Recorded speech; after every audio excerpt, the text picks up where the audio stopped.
Sa gitna ng mga batikos sa kanyang inasal sa budget hearing ng Kamara, iginiit ni Vice President Sara Duterte na hindi siya spoiled brat. Alam ng taong bayan na hindi ako bratinela o spoiled brat dahil kilala nila ako simula nung ako ay nasa Davao pa, simula nung ako ay mayor pa, hanggang naging vice president ako.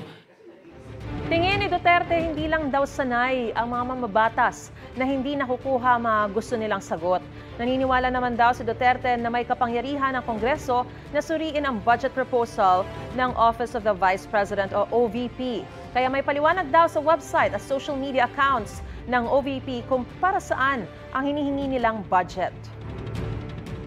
Ang ginawa ko lang ay sinabi ko, i-forgo namin yung question and answer na parte ng budget hearing. Unang-una dahil nakikita namin na ginagamit siya ng ibang mga miyembro, iilan na mga miyembro ng Kongreso para umatake sa akin.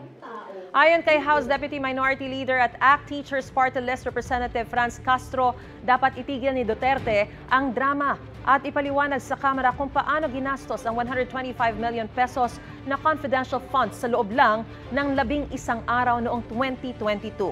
Hamon din ni House Deputy Majority Leader Jude Asidre sa bise dumalo sa budget hearing ngayong araw at doon magpaliwanag sa ngalan ng transparency at accountability.